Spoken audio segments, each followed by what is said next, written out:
Aujourd'hui, je ne ferai pas la vidéo seule. Je vous présente Virginie, la deuxième illustratrice de cette vidéo. Le principe du jour est simple, surtout si vous avez déjà joué au cadavre exquis. On va dessiner chacune un dessin sans se concerter et se l'échanger à chaque étape. Après le croquis, le chara-design, l'ancrage et la mise en couleur. À la fin de la vidéo, on découvrira ce que ça donne de faire un dessin à 4 mains, j'ai trop hâte de voir ça. Mais avant de commencer, je vous laisse en apprendre plus sur mon invité du jour. Virginie est une illustratrice et professeure d'art appliqué passionnée que vous pouvez retrouver sur Instagram, sur Twitch et sur beaucoup d'événements liés à la pop culture, salons, conventions ou expositions. Elle crée aussi bien en traditionnel qu'en digital et son univers est peuplé de pin-up et de super-héroïnes. Tout comme moi, elle a clairement une passion pour les belles chevelures et si son travail vous dit quelque chose, c'est peut-être que vous avez déjà vu ses dessins sur des packagings canson ou graphite. Je vous mets ces liens en description de la vidéo, alors n'hésitez pas à aller les parcourir pour en découvrir plus sur son travail. Allez, je commence le croquis.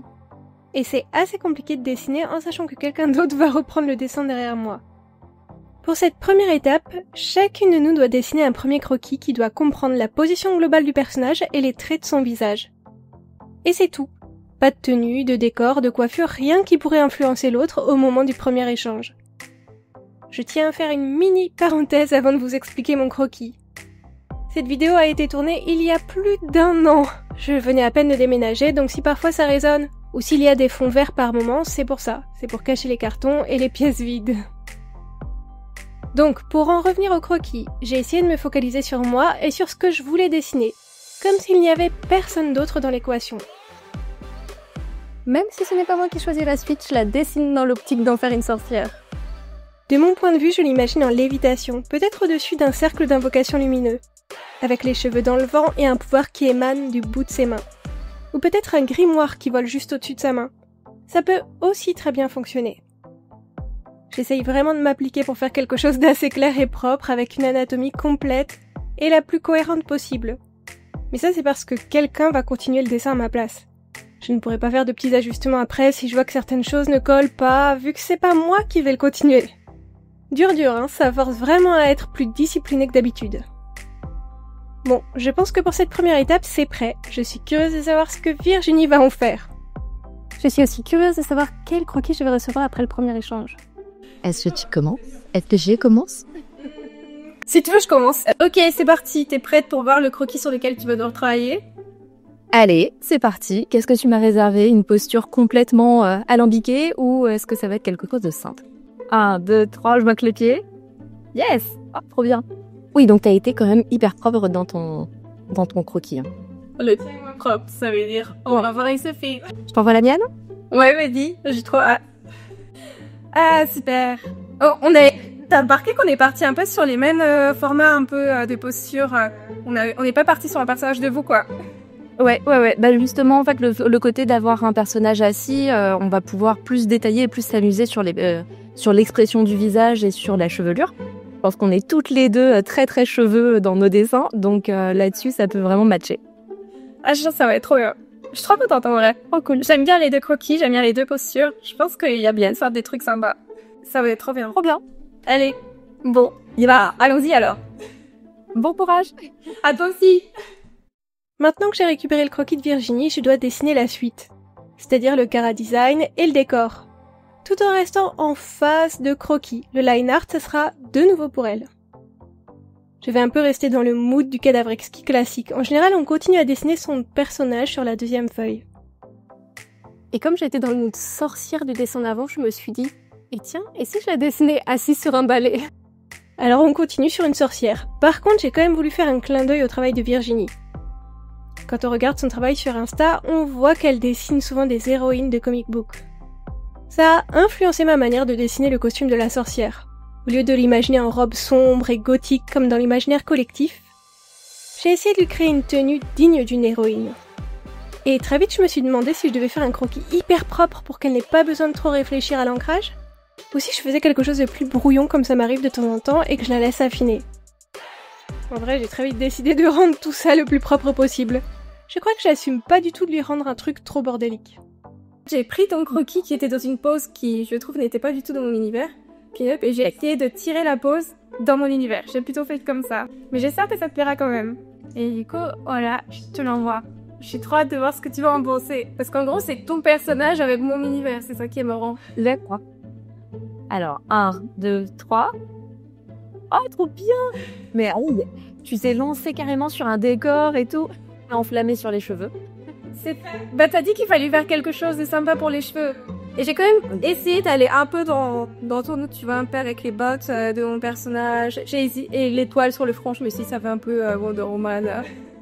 Surtout que, mine de rien, toute la posture, les vêtements et les cheveux, c'est ce qui va vraiment donner le charisme du personnage. Carrément. Trop bien. Bah, trop bien. Je crois. Ah, Diapo qui a passé à la couleur. C'est ça. On s'est de nouveau échangé les dessins. Cette fois, le but c'est de réaliser l'ancrage et les aplats de couleurs de chaque illustration. Mais vous l'avez remarqué, je suis restée sur le même dessin. On continue avec cette petite sorcière sur balai, et c'est donc Virginie qui travaille dessus en ce moment même.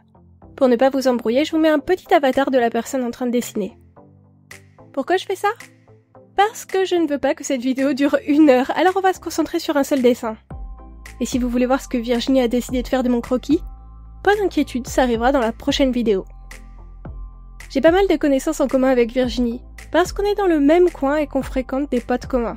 On se croise aussi souvent au salon. Et on m'a souvent dit que je devrais faire une collaboration avec Virginie parce que nos styles ne sont pas si éloignés. Et je suis d'accord et pas d'accord en même temps avec cette remarque. C'est vrai qu'on est toutes les deux assez proches du semi-réalisme, et qu'on est très portés sur les dessins de femmes. Mais on a quand même des styles bien distincts. Je trouve par exemple que les personnages féminins que dessine Virginie sont plus sensuels et souriants que les miens.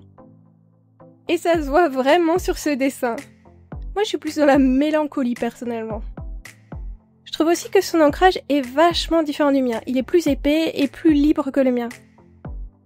J'ai tendance à faire un ancrage plus carré et strict en mode livre de coloriage. Et je trouve que l'ancrage de Virginie est plus dynamique. Après je pense pas que l'un des styles d'ancrage est mieux ou moins bien. Juste qu'on a une manière de faire différente et c'est ça qui est bien.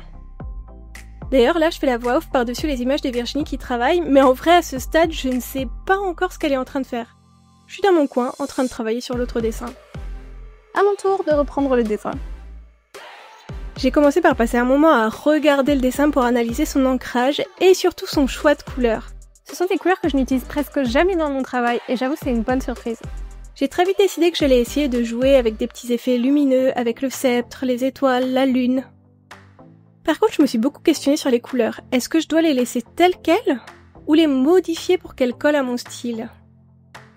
Parce que de mon côté, je bosse pas avec des couleurs aussi flashy. J'ai tendance à tout désaturer. Mais j'ai fini par me dire que c'était le principe même du challenge et que je devais bosser avec les exactes mêmes couleurs que Virginie avait choisies. Donc c'est parti. Et en vrai, deuxième gros dilemme, mais dans la tempo actuelle cette fois. C'est-à-dire pas il y a 1 an lorsque je faisais le dessin, mais aujourd'hui, octobre 2025, pendant que je fais ce montage. Ça fait 1 an! Mon style a changé, même en numérique et en mise en couleur. Est-ce que je dois laisser le dessin comme ça? Tel que je l'avais laissé en 2024, ou est-ce que je le modifie un peu pour qu'il colle plus à ce que je fais aujourd'hui? Je me suis bien prise la tête là-dessus parce que franchement je trouve que j'ai progressé de fou en numérique depuis. Pour preuve avec mes 2 gros derniers dessins numériques.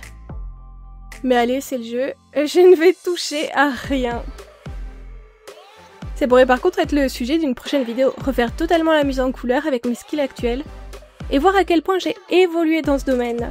Est-ce que ça vous plairait de voir ça? Et voilà le résultat final, qu'est-ce que vous en pensez?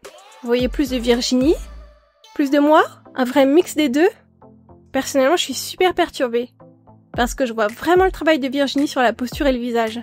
Mais comme c'est mon chara-design, j'ai vraiment l'impression que c'est mon personnage. En tout cas, c'est hyper fun comme exercice et comme ressenti. Et n'oubliez pas que dans la prochaine vidéo, on verra ce que le 2e dessin est devenu. J'espère que vous serez au rendez-vous.